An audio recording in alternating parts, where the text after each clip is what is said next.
Tá bem, galera, vamos lá. Nossa próxima aula, Introdução à Ecologia de Comunidades. A partir desse ponto, as aulas elas ficam um pouquinho mais densas.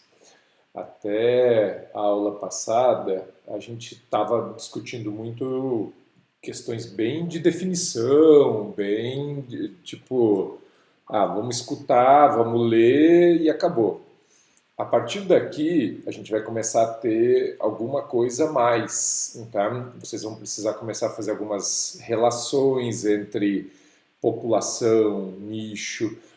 Ecologia não tem jeito, ela é uma disciplina que ela é contínua, não tem aquele negócio, você vai estudar sobre nicho lá para a primeira prova e vai esquecer dele. Isso não vai acontecer. E a partir agora de ecologia de comunidades, a gente vai começar a ter isso um pouco mais forte, tá certo? Então, assim, se dediquem um pouco mais para que a gente possa realmente aprender e tirar um bom proveito dessas aulas. Tá legal? Bom, vamos lá. Nós, algumas aulas atrás, vimos o conceito de população, que seriam indivíduos da mesma espécie que habitam o mesmo lugar ao mesmo tempo. E eu frisava sempre essa questão da mesma espécie porque, na verdade, você poderia ter várias espécies habitando o mesmo lugar ao mesmo tempo. Ou a mesma espécie habitando lugares diferentes, e que isso não seria população. Pelo menos não se elas não têm uma troca gênica. E o conceito de comunidade funciona da mesma forma. Ele é um grupo, nesse caso, de espécies que interagem e habitam o mesmo lugar em um dado período de tempo. Então vejam, todo o conceito que a gente viu de condição e recurso continua. Uma espécie, para existir em um lugar, tem que ter condição climática, tem que ter temperatura, tem que ter salinidade, tem que ter vento e tudo mais. Tem que ter comida, tem que ter espaço, tem que ter outros indivíduos da mesma espécie e assim por diante. E aqui a gente começa a agregar um terceiro parâmetro aí, que são as interações. Até agora a gente estava vendo interações como interação intraespecífica. Então, quando a espécie competia pelo recurso com os indivíduos da própria espécie. Quando um macho competia com outros machos pelas fêmeas. Agora aqui não. Aqui nós estamos agregando o processo de interação com outras espécies. Você pode ter uma espécie que se alimenta vamos usar o nosso exemplo que a gente usou lá atrás, flor de laranjeira, se não me engano, ou folha de laranjeira, uma das duas. E que somente, por exemplo, fêmeas comeriam isso. Então vejam, intraespecífico, ela não estaria competindo. Agora, aqui pode ser que a fêmea de uma determinada espécie goste muito de flor de laranjeira e machos e fêmeas de uma outra espécie, seja de uma outra espécie de formiga, seja de uma outra espécie de gafanhoto, seja o que for, também gosta. Então, ela não está competindo com indivíduos machos e juvenis da mesma espécie. Ela está competindo intraespecificamente com outras fêmeas da mesma espécie e interespecificamente com todas as outras desse gafanhoto ou dessa outra espécie de formiga, tá certo?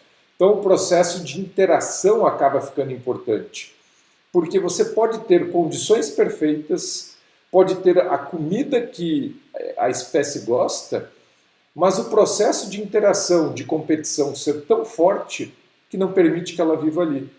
Ou então a predação, ter uma espécie de predador que prede tanto ela que o número de indivíduos dela nunca consegue se fixar numa determinada, naquela região, tá certo? Bom, e ecologia de comunidades, de uma forma muito parecida com de populações, mas agora agregando o conceito de várias espécies, é isso aqui.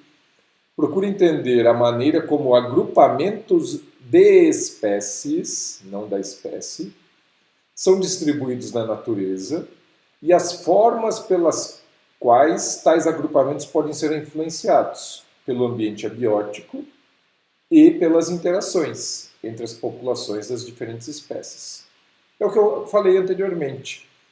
Você pode ter um ambiente muito bom, com muito recurso, que se você analisasse ele sozinho, é o tal do nosso nicho fundamental, a tua espécie ia bombar ali, ela ia ter muitos indivíduos. Mas, devido ao processo de interações, ela não consegue. Porque tem uma espécie que compete melhor, tem um predador que vai comer ela, então ela não consegue se fixar naquele lugar. E isso vai determinar se a espécie se distribui ou não em determinadas regiões. Lá em populações, nós também falamos de propriedades emergentes. Quais eram algumas propriedades emergentes? Volta lá naquela aula para dar uma olhada nisso, mas as propriedades emergentes que a gente tinha eram basicamente densidade, população, natalidade, mortalidade, imigração, era a questão do processo evolutivo de uma espécie e assim por diante. Se vocês lembram o conceito de propriedades emergentes, eles são propriedades que surgem num determinado nível. Então, para cada nível hierárquico, indivíduo, população, comunidade, ecossistema, você vai ter propriedades específicas. E elas são mais do que a simples soma das características do nível anterior. Querem ver algumas dessas? No caso, nós vamos ver depois os conceitos de cada uma delas, mas, por exemplo, riqueza. Riqueza, vocês vão ver em seguida, ela se refere ao número de espécies que existe numa comunidade. Se antes eu estava falando de população, lá o máximo que eu podia falar era abundância de indivíduos de uma determinada espécie. Era número de indivíduos da espécie. Isso é completamente diferente de riqueza. Riqueza é número de espécies, independente do número de indivíduos de cada uma delas. Um outro conceito é diversidade. A gente vai falar sobre ele. Um terceiro é estrutura espacial. Como é que isso se distribui? Isso só acontece, nós não podemos falar de estrutura espacial em nível de população, porque a estrutura espacial, como eu falei antes, ela é um processo de interação. Ela só acontece, uma espécie se distribui. Por que algumas bromélias ficam até uns 2 ou 3 metros de altura na mata, outras ficam lá próximo à copa? Isso é um processo de estratificação. Isso tem a ver com capacidade de competição, isso tem a ver com adaptações para cada uma dessas áreas, dessas zonas que elas ficam. Então, isso é uma propriedade emergente. A outra é a estabilidade de teias tróficas. Isso aqui é um pouco... vocês com certeza já ouviram falar, por exemplo, de cadeias tróficas, onde você tem produtor, consumidor primário, consumidor secundário. Isso é o básico. Agora, a estabilidade de teias tróficas, ela avalia, por exemplo, se eu diminuir o número de de consumidor primário. O consumidor primário come planta. Então, se eu diminuo o número deles, é bem provável que o número de plantas aumente, mas o número de animais que se alimentam deles, como tem menos recurso, diminua. A estabilidade das teias tróficas estuda isso. Nós não vamos falar mais sobre isso, não. Isso aqui é bastante complexo. Tem professores aqui dentro da UFLA que trabalham especificamente com isso. E é matemática pesada. Então, assim, é só para que vocês entendam, vejam como isso tem tudo a ver com comunidade. A planta com o consumidor primário, com o consumidor secundário, possivelmente com o consumidor terciário, e assim vai. Então, nós temos aí um vegetal, um herbívoro, um carnívoro de primeira ordem, um carnívoro de segunda ordem. Como é que essas relações ocorrem? Tá certo? Bom, eu falei que a gente ia ver cada uma delas e a gente vai ver então o conceito. O que vem a ser riqueza? Eu já falei. Riqueza, por conceito, é número de espécies que compõem uma comunidade.